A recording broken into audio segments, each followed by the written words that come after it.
Halo semuanya, selamat datang di podcast Growth Insight. Kali ini saya mau ngangkat seri politik kantor.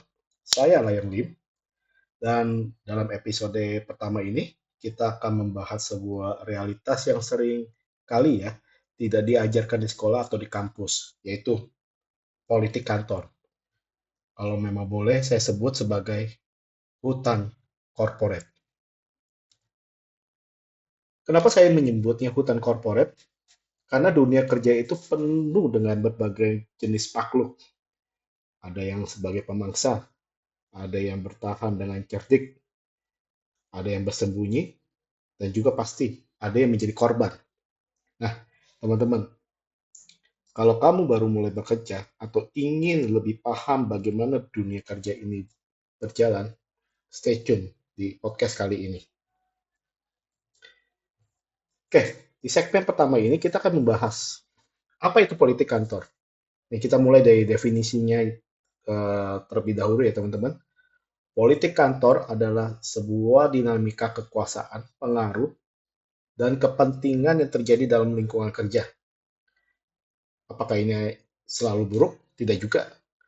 Politik kantor itu seperti pisau, teman-teman. Kalau kalian tahu cara menggunakannya, itu bisa membantu kalian dalam memotong jalan menuju kesuksesan. Itu akan membantu karir kalian. Tapi kalau tidak, mesti hati-hati teman-teman. Bisa jadi itu menjadi malapetaka atau melukai diri kita sendiri. Di kantor itu tidak cukup hanya kerja keras, teman-teman, dan berharap hasilnya akan diakui begitu saja. Nggak begitu cara mainnya, teman-teman. Ada faktor lain seperti hubungan kerja dengan rekan kerja teman-teman, persepsinya atasan, dan bahkan cara kamu berkomunikasi itu bisa menentukan karirmu ke depan loh, teman-teman. Jadi ya, ini bukan tentang menjilat atau bermain kotor. Ini tentang memahami bagaimana cara kerja sistem sebuah politik kantor, sistem sebuah sistem di sebuah perusahaan, teman-teman.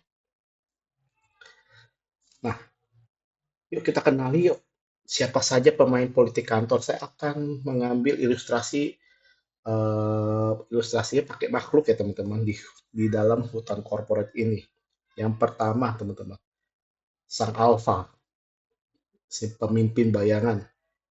Ini orang tidak harus punya jabatan tinggi teman-teman, tapi dia punya pengaruh besar. Biasanya orang seperti ini tahu semuanya, tahu segalanya, dan bisa menggerakkan keputusan tim. Bahkan teman-teman, keputusan atasan atau owner. Jadi teman-teman pada saat masuk dalam sebuah organisasi, dalam sebuah perusahaan, scan dulu siapa nih si pemimpin bayangan. Yang kedua teman-teman, si bunglon, sang penyesuai diri.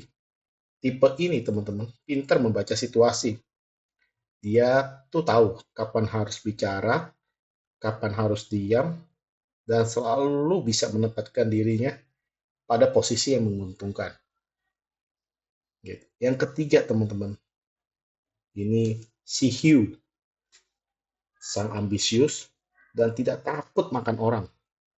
Orang ini tipenya agresif teman-teman dalam mengejar sebuah tujuan, dalam mengejar goalnya mereka. Dan kadang mereka tuh nggak peduli loh, siapa yang akan tersingkir di sepanjang jalan. Ketemu orang-orang seperti ini teman-teman harus bermain cerdik. Teman-teman harus seperti si bunglon. Kapan bisa menghindari si hiu ini, kapan bisa berteman. Nah, ini seninya teman-teman. Lalu yang keempat teman-teman, si rusa, si pekerja keras yang terlalu lugu. Orang-orang ini sebenarnya fokusnya tuh cuma ingin bekerja dan seringkali teman-teman tidak sadar sedang dimanfaatkan. Mereka ini perlu bermain politik agar tidak menjadi korban. Nah, teman-teman, dari karakter-karakter ini, teman-teman termasuk karakter yang mana? Nah, di segmen ketiga kita akan berbicara singkat bagaimana sih kita akan bertahan di hutan korporat. Sekarang kalau kita sudah ada di dalam sebuah organisasi, teman-teman, ketemu sama politik kantor, Nih beberapa tips dasar, teman-teman. Yang pertama, bangun jaringan yang kuat. Teman-teman nggak bisa hanya fokus kerjaan, tapi kenali orang-orang di kantor itu yang bisa menjadi support sistemnya, teman-teman. Yang bisa menjadi penyokong, teman-teman. Yang kedua, teman-teman, pahami aturan tak tertulis. Setiap kantor tuh punya aturan di luar yang tertulis di dalam sebuah kebijakan kantor, di luar SOP. Teman-teman harus pahami. Begitu teman-teman bisa paham aturan tak tertulis ini, teman-teman sudah bisa memainkan peranan teman-teman untuk menyesuaikan diri di dalam kondisi kantor. Yang ketiga, teman-teman, kita nggak boleh terlalu lugu, teman-teman. Bukan berarti jadi licik ya, tapi kita tetap harus waspada dengan segala situasi yang ada di kantor. Kadang satu teman itu bisa jadi hari ini sebagai teman, bisa jadi besok dia menjadi lawan kita. Nah, ini teman-teman harus bijak mengelola kondisi ini. Yang keempat, tingkatkan visibilitas. Jangan biarkan kerja keras teman-teman itu nggak terlihat.